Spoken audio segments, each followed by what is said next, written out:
A dry, sickening thud echoed across the quiet sidewalk as the kick sank deep into the Alaskan Malamute's ribs. The dog let out a sharp yelp and curled into a ball, her swollen belly trembling against the scorching concrete. "Get out of here, you filthy beast." Rick straightened his tie and growled.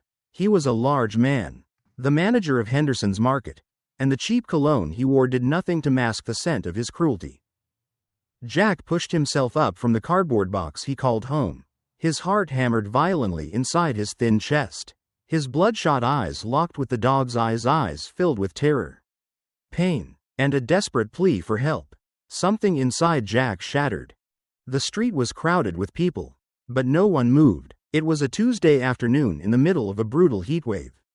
The asphalt was melting, turning the city into an inescapable oven. It was just another day in New York City. Henderson's Market stood on a busy corner, its automatic doors gleaming, the hum of air conditioning spilling out onto the street. The shelves inside were stocked with goods Jack could only look at from a distance. He had been living on this sidewalk for 3 years. It was never the plan. He had lost his job in construction, then his apartment, and then, like blood flowing from an unhealed wound, he had slowly lost his dignity. All that remained were his cardboard sheets, a plastic bottle cut in half for spare change, and the worn-out clothes on his back. But Jack still had one thing left that life on the streets could not take away: his will to survive. The dog had appeared about 15 days ago. She was an Alaskan Malamute, thick-furred and unsuited for the heat, looking emaciated despite her swollen belly. Her coat, which should have been majestic, was matted with dirt and grease, disguising her as just another miserable stray. Every morning she scavenged through the supermarket's dumpsters, looking for scraps. Jack had shared the stale bagels he got from the deli or leftovers he found. There was no conversation between them. He did not know the dog's name. The dog did not know his. But as two beings cast aside and forgotten by the world, they recognized each other. That morning, perhaps the dog was bolder than usual, or perhaps she was simply desperate. She had slipped through the automatic doors behind a customer, weaving through the aisles, and had knocked a bag of cookies off a shelf. The alarm did not sound, but Rick had seen it. Rick had been the manager of this market for 12 years. He wore a fake gold watch and his voice boomed through the store. He took pride in the order and cleanliness of his shop, and in his mind, that included eliminating anything that tarnished the store's image: beggars, vendors, and stray dogs. He had marched out the front entrance, grabbed the thick loose skin at the back of the dog's neck, and dragged her out. The dog whined, her back legs barely touching the ground. Her claws scratched against the floor, leaving faint white lines. "How many times do I have to chase this pest away?" Rick shouted, not at the dog, but at the invisible audience of the street. "What do you think this place is? A shelter?" He threw the dog onto the sidewalk. She landed on her side, letting out a high-pitched cry as her belly hit the hard concrete. As she tried to stand, shaking, the kick to her ribs exploded with that dry, brutal sound.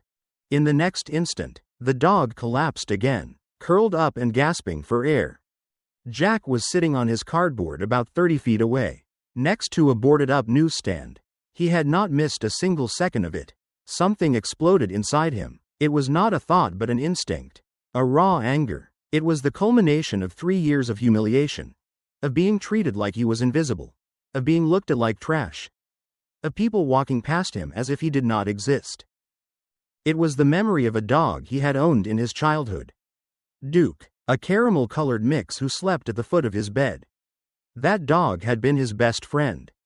Jack stood up, his legs trembled, his body was thin, and his worn-out boots scraped the ground. He walked straight toward Rick. "Do not touch that dog again." His voice was hoarse but steady. Rick turned around in surprise. A sneer formed on his lips. "Oh really? And who are you to give me orders? You bum." "I am nobody," Jack said, not breaking eye contact. "But so is this dog. And you have no right to do that." The street, noisy just seconds ago, seemed to freeze. A few pedestrians stopped, others looked away and walked faster. An old woman clutched her handbag tighter. 2 delivery bikers stopped at the corner, watching from a distance. Rick stepped forward, puffing out his chest. Rights. I have the right to protect my store. This animal steals food, scares customers, and filthies up the sidewalk. You want it, take it, but do not lecture me. You do not even have a home. The words stabbed like a knife. But Jack did not back down. This dog is pregnant. She is starving. She is not hurting anyone. She is hurting my business. If I see her here again, a kick will be the least of her worries. I will call animal control and that will be the end of it. Problem solved. The dog was still lying on the ground, breathing shallowly. Her eyes were vacant, and a thin line of blood trickled from the corner of her mouth. Her belly was spasming irregularly. Jack felt his chest tighten. He could not leave her like this. Absolutely not.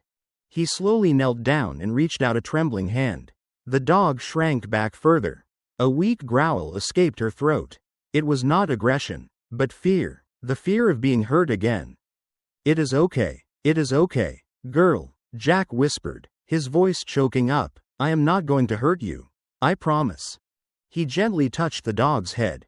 Her fur was dirty, matted, and damp with sweat. The dog flinched but did not move. He slid his hand down her neck, feeling the protruding spine and the skin clinging to her emaciated frame.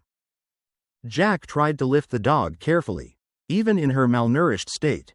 The large frame of the Malamute was too heavy for his weak body.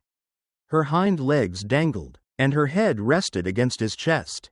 He could feel her heart beating fast and erratic. He would not be able to carry her far.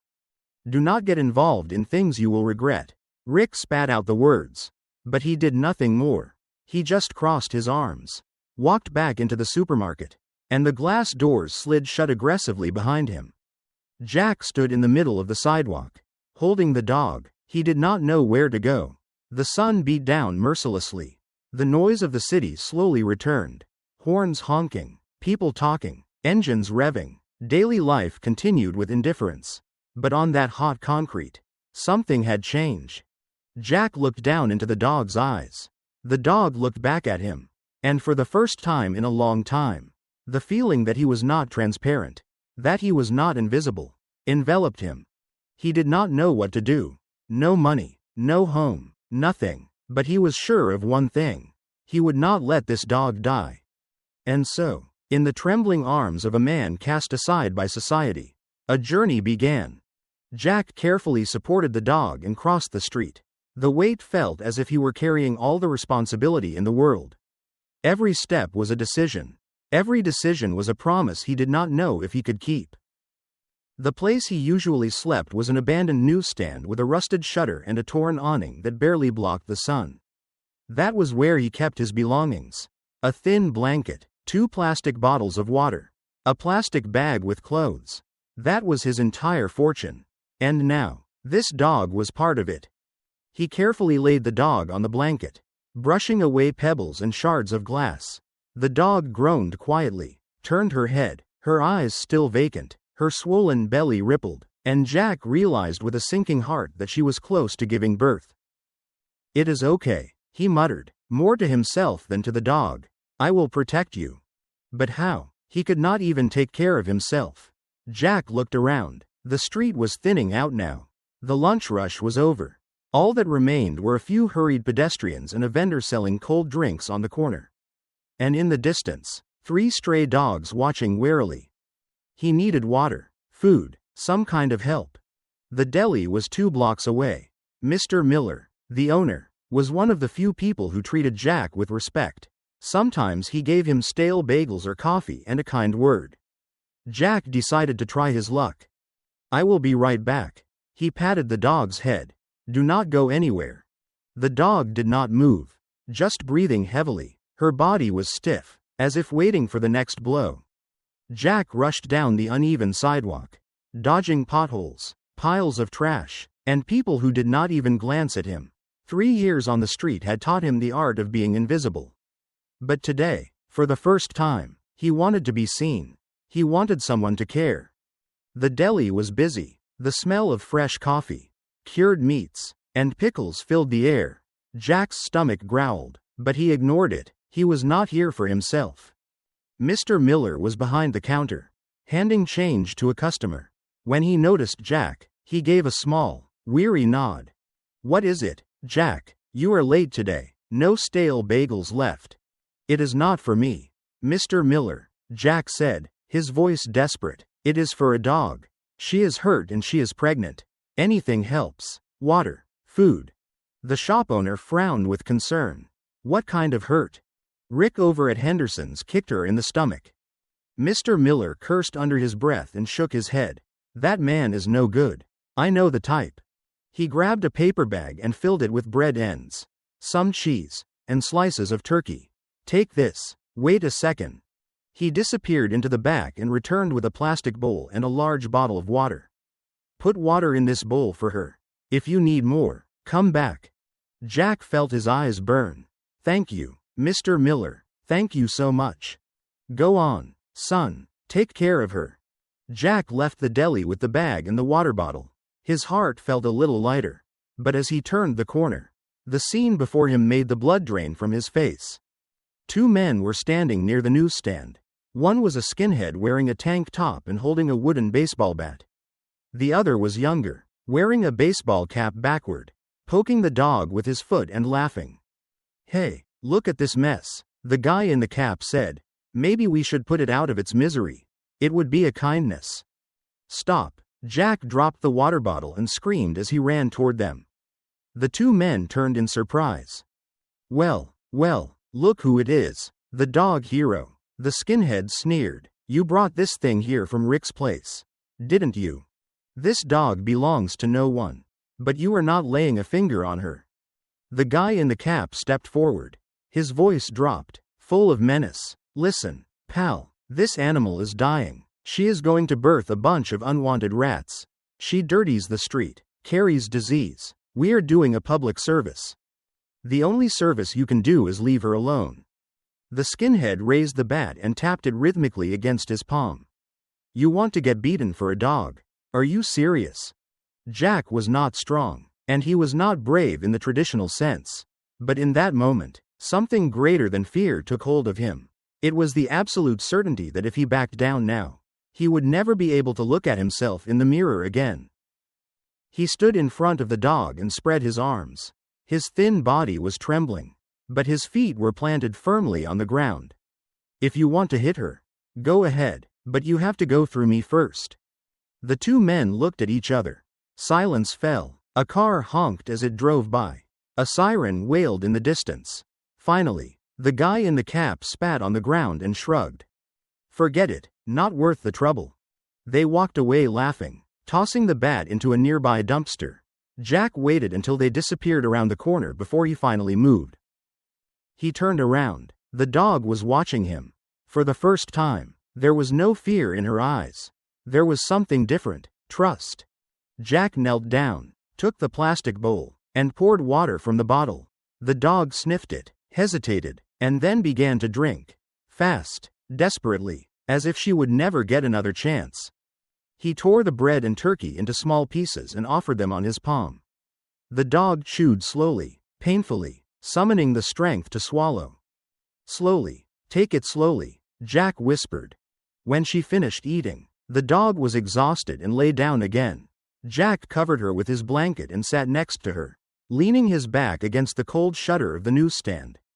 The afternoon light began to fade from the city. Streetlights flickered on. The shadows of people on the street grew longer and then vanished. Jack sat there, watching the dog's breathing. He did not know what would happen next. Would the dog survive? Would the puppies be born safely? Could he save them? But he had decided not to give up. And in that moment, that was enough. The night blanket of humidity and noise settled over the city. New York never sleeps, it just changes its rhythm. Stores closed, bars opened, the traffic thinned, but the sirens never stopped. There were always sirens. Jack could not sleep. He sat by the dog all night, watching her every move, every breath. Occasionally the dog would flinch, letting out a suppressed groan, shaking her head as if trapped in an endless nightmare. He dipped a corner of the blanket in water and wiped her forehead, trying to cool her down. He did not know if it was the right thing to do or if it made a difference. But he could not just sit still. Around 2 a.m., the dog began to twist her body. Her entire frame went rigid, her hind legs stretched out, and her belly contracted slowly and painfully. Jack felt panic rising in his throat. Stay calm, he repeated. He placed a trembling hand on the dog's head. It is okay. But he did not know if it was okay. He had absolutely no idea what to do. The dog let out a high-pitched, raspy cry. The sound sliced through the silence of the night. Jack looked around in despair. The street was empty. There was no one to call for help. Then, across the street, he saw a woman in scrubs getting out of an old sedan. Her hair was tied back, and she was carrying a bag. She locked her car, checked her phone, and started walking. Jack jumped up and ran across the street without checking for cars. Excuse me, please. She stopped, startled, and took a step back. I do not have any cash, she said quickly, clutching her bag. No, it is not that, Jack gasped, out of breath. Are you a doctor, or a nurse? She hesitated. I am a vet. Jack's heart leapt. Please, there is a dog over there. She is hurt and she is in labor. I do not know what to do. Please help her. The woman looked at him, then looked across the street at the dog groaning under the torn awning. For a moment, hesitation flickered in her eyes, exhaustion, and fear, but she sighed and nodded. Show me. Her name was Dr. Sarah Bennett, 32 years old. She had just finished a 12-hour shift at a clinic in Brooklyn. She was exhausted, hungry, and just wanted to go home and collapse into bed. But when she saw the dog, something in her shifted. Sarah knelt beside the dog, opened her bag, and took out gloves, a stethoscope, and a small penlight. Oh my God, an Alaskan Malamute, she whispered, her voice a mix of surprise and anger.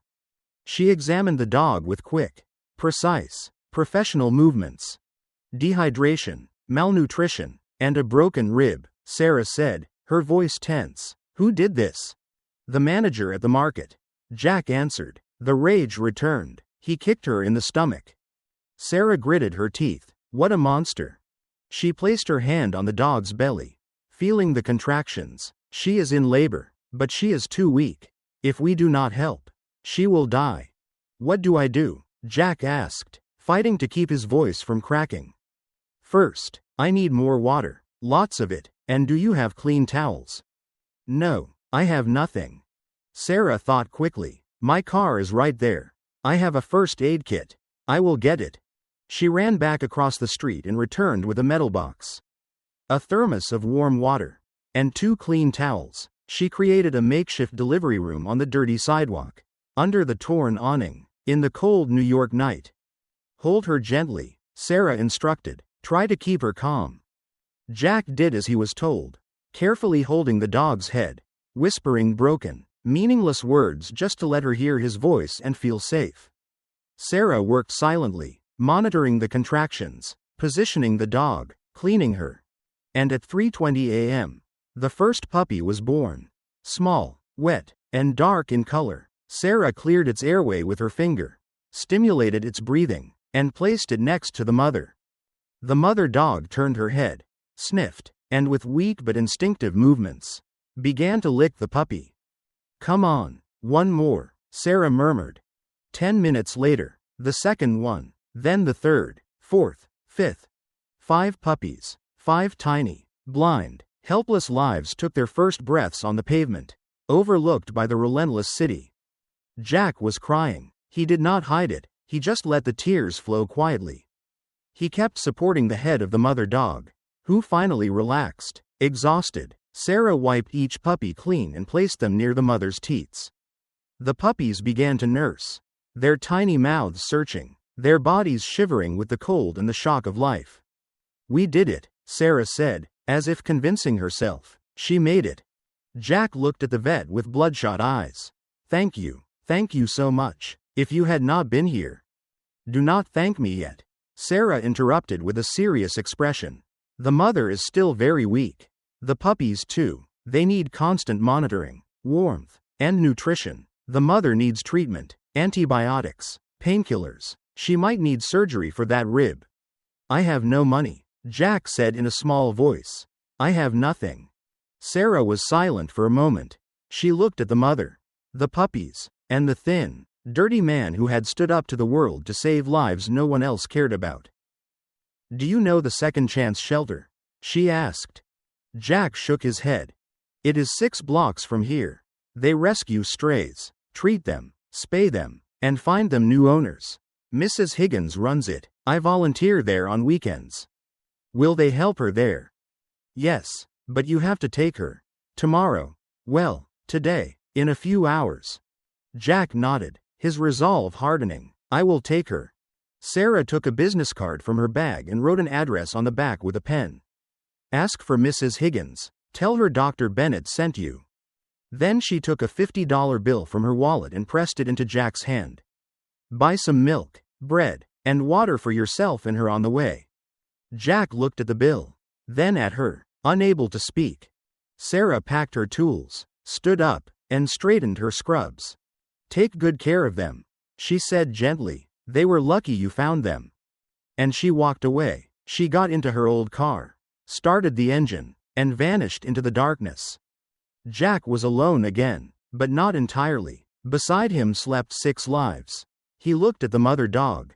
Her eyes were closed, her body limp. The sucking sounds of the nursing puppies filled the silence.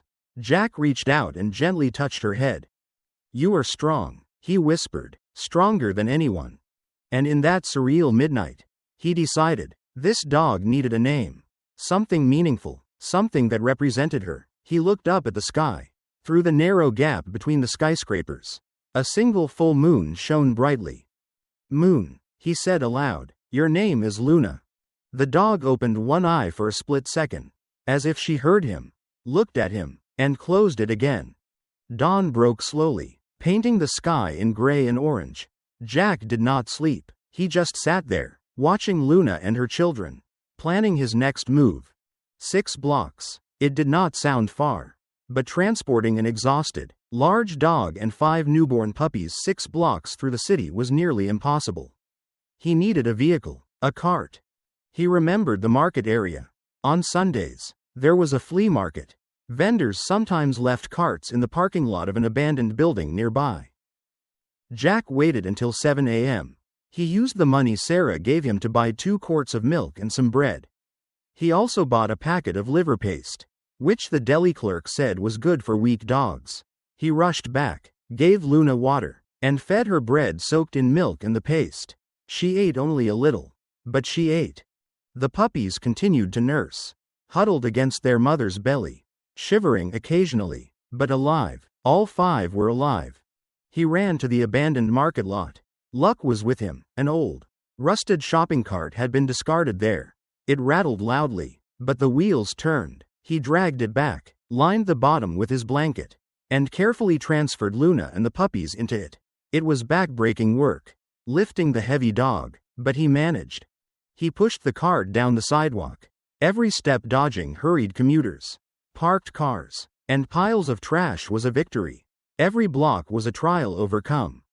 People looked at him, some with pity, some with disdain. A woman pinched her nose as she walked past. A child pointed and laughed. Jack ignored them. Nothing mattered more than reaching the destination. By the 3rd block, his arms were aching. By the 4th block, numbness set in. By the 5th block, he had to stop and lean against a wall to breathe. Luna groaned quietly in the cart. The puppies started crying from hunger again. "Almost there. We are almost there," Jack whispered, telling himself as much as the dog. He kept walking, step after step, ignoring the pain, the fatigue, the voice in his head screaming that it was impossible. And then he found it. A small building with peeling yellow paint, a green iron gate, and a wooden sign hanging above it, "Second Chance Animal Shelter." Jack felt his legs give way with relief. He rang the bell. No answer. He rang it again. Nothing. He pounded on the gate. Silence. Panic began to rise. "Hello. Is anyone there, please?" A window on the 2nd floor opened. A woman in a bathrobe with messy hair looked out. "We open at 9, she shouted grumpily. "But it is an emergency. Dr. Bennett sent me." Mentioning the name changed everything. The woman disappeared from the window. Seconds later, the front door opened. She was Mrs. Higgins. She was in her 50s. Her graying hair pulled back in a ponytail. Her eyes tired but kind. "Sarah sent you?" she asked, unlocking the gate. "Yes, she said you could help." Mrs. Higgins looked into the cart, saw the Malamute and the puppies, then looked at the thin, filthy man. She sighed. "Bring them in." Jack had never felt such relief in his life. Inside, it smelled of disinfectant and dog food. Cages were stacked against the walls, the sound of barking and meowing filled the air. 2 volunteers were mopping the floor. It was chaotic, but there was order. It was hope in the shape of a building. Mrs. Higgins guided Jack to a back room. There was a stainless steel table, a medicine cabinet, and a scale. She carefully unwrapped the blanket, examined Luna, and then checked each puppy one by one. Malnutrition, dehydration, broken rib, just like Sarah texted me, and infection might be setting in. Mrs. Higgins gave a tired smile. "But she is a tough dog. The puppies too. Can you take care of them?" Jack asked, his voice catching. "We will do our best. But I won't lie to you. It is going to be expensive. We are full, and funds are low. We rely on donations. Every animal adds to the cost." "I will help," Jack said quickly. "I do not have money. But I can work, cleaning, carrying, anything." Mrs. Higgins looked at him in surprise. "You do not have to do that." "No, I do. I brought her here. I cannot abandon her now." Mrs. Higgins was silent for a moment, then nodded. "All right, if you help. That saves us hiring a hand. We are always short-staffed. But first, let's treat this girl." The next few hours passed in a blur. Mrs. Higgins set up an IV drip, administered antibiotics and painkillers, cleaned the wounds, and wrapped Luna's ribs. The puppies were weighed, examined, and moved to a box warmed by a heat lamp. Jack stayed by Luna's side the whole time, holding her paw, whispering broken words, promising her it would be okay. And slowly, Luna began to stabilize. Her breathing became regular, her temperature evened out, the light began to return to her vacant eyes. Late that evening, Mrs. Higgins showed Jack to a kennel in the backyard. Luna was placed in a large crate with clean blankets.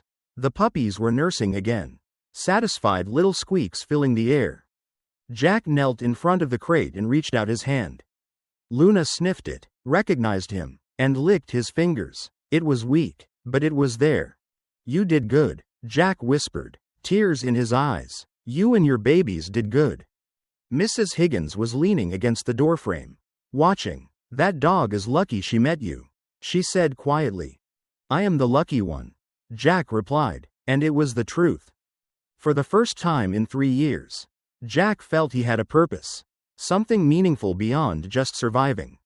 He stayed there until dark. Mrs. Higgins offered him a meal. Jack ate. She set up a cot in the storage room. Jack accepted, and that night, for the first time since losing everything, he slept peacefully. The days that followed fell into a routine Jack had never imagined getting back. Waking up early, having a purpose, being useful. He cleaned the kennels, changed water, distributed food, and helped with checkups. Mrs. Higgins taught him how to administer medicine, how to spot signs of illness, and how to calm a frightened animal. Jack learned fast, not because it was easy, but because it mattered. Luna got better day by day.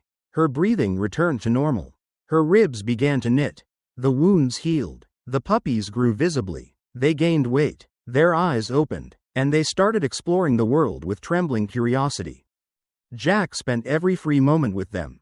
He talked to Luna. He told her stories, silly things, memories of when he had a house, a job, a life that felt like it belonged to someone else. "I used to have a dog when I was a kid," he told her one afternoon. Sitting on the kennel floor, Luna lay next to him. The puppies piled up asleep.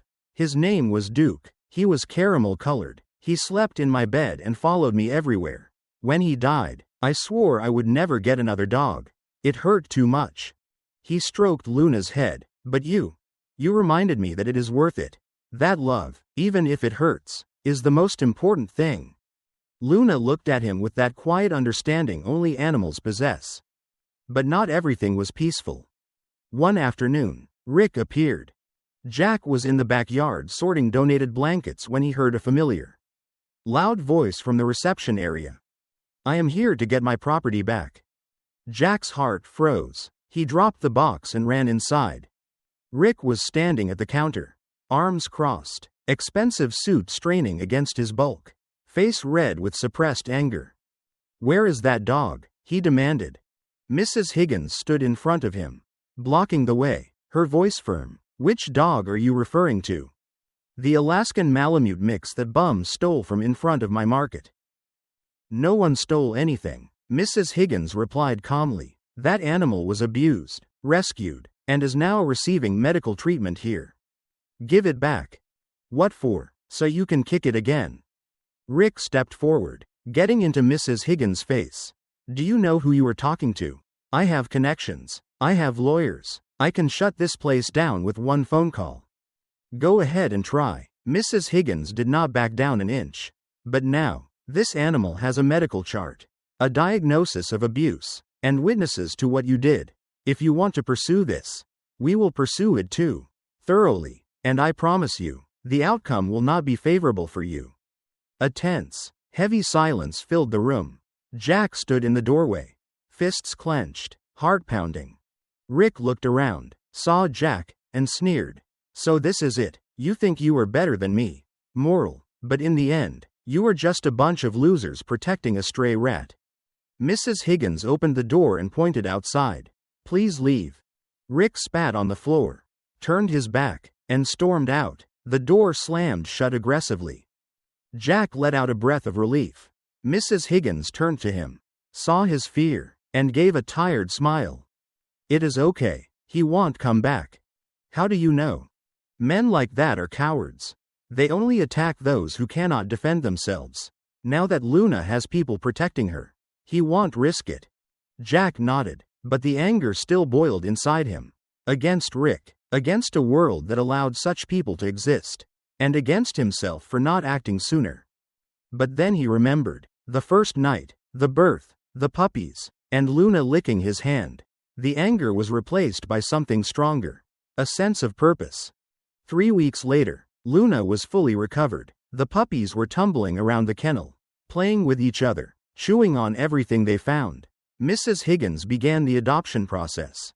She posted photos on social media, launched a campaign, and slowly, families began to appear.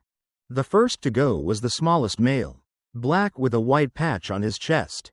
An 8-year-old girl chose him, hugged him tight, and promised to take care of him forever. Jack watched from a distance. His chest tightened, but he was happy. Next was a tan female, then another male, one by one, until only one was left. A caramel-colored female, looking just like her mother, with the same eyes. "Does nobody want this one?" Jack asked worriedly. "We had inquiries," Mrs. Higgins said, "but I have an idea." She looked at him seriously. "Why don't you adopt her?" Jack blinked, confused. "Me, but I have no home. I have nothing. We're looking for a live-in caretaker."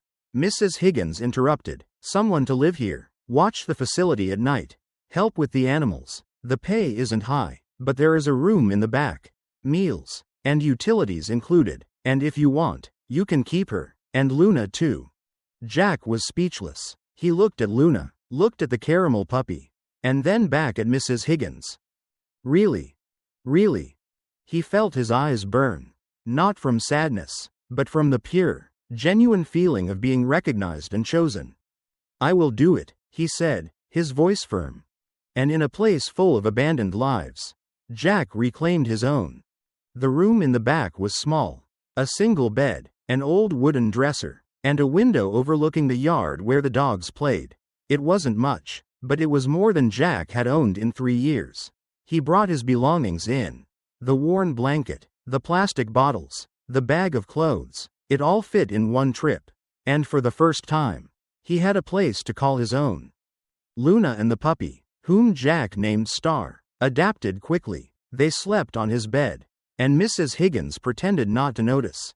During the day, they explored the yard, played with other dogs, and chased falling leaves. Jack worked from dawn till dusk. He cleaned, organized, and fed the animals. He learned to give vaccines, dress wounds, and recognize illnesses. Mrs. Higgins said he had a talent, that he must have been a vet in a past life. But it wasn't just a job. It was a connection. Every dog saved, every cat treated, every life rescued was a personal redemption. It was as if by saving them, Jack was saving himself. Weeks turned into months. Summer faded into autumn. Life fell into a comforting rhythm. Jack woke early, prepped food, and talked to the animals like old friends. Luna changed. She became stronger, confident. She no longer feared people. Didn't flinch when someone raised a hand. Didn't shake at loud noises. She was healed, outside and inside. And Jack changed too. He gained weight. His complexion improved. The light returned to his eyes. He smiled, laughed out loud, and cracked jokes, things he had forgotten how to do. Dr. Sarah came every weekend to volunteer. She and Jack became friends. They talked about everything, life, choices, new beginnings. "You saved her," Sarah said one Saturday, examining a newly rescued puppy. "I just did what anyone would do," Jack replied. "No, most people walked past. You didn't. That made the difference." Jack didn't know how to answer, so he just nodded, swallowing the lump in his throat. One day, Mrs. Higgins called Jack into the office. She had a rare serious look on her face. "Sit down," she said. Jack did, his heart tightening. "I did something you might not like, but I thought it was important." She turned her computer monitor around. On the screen was a local news site. The headline read, "Homeless Veteran Stands Up to Business Owner. Rescues Pregnant Malamute. A Story of Resilience Moves the City." There was a photo of Luna and the puppies. And a photo of Jack holding Luna that night. He looked dirty, but his face was full of determination. A passerby had taken it. Jack hadn't even noticed. "I didn't give permission for this," he said nervously. "I know, but people need to know that not everything is lost. That there are still good people. And this story, it went viral. Jack shared over 100,000 times. Donations are pouring in. Food, medicine, money, all because of you. Because of Luna." Jack read the article silently. Every word felt heavy. There were comments, hundreds of them. "This man is a hero. Read this," and cried, "Thank you for existing. Where can I donate? How are Luna and the puppies?" Jack felt a strange sensation in his chest. It wasn't shame or pride. It was validation, a feeling that his life might have meaning. That he might have meaning. "Are you okay?" Mrs. Higgins asked anxiously. Jack nodded, wiping his eyes. "I am okay. It is just a lot. I know, but you deserve this. You deserve to be recognized." In the following days, the shelter was flooded with visitors. Journalists wanted to interview Jack.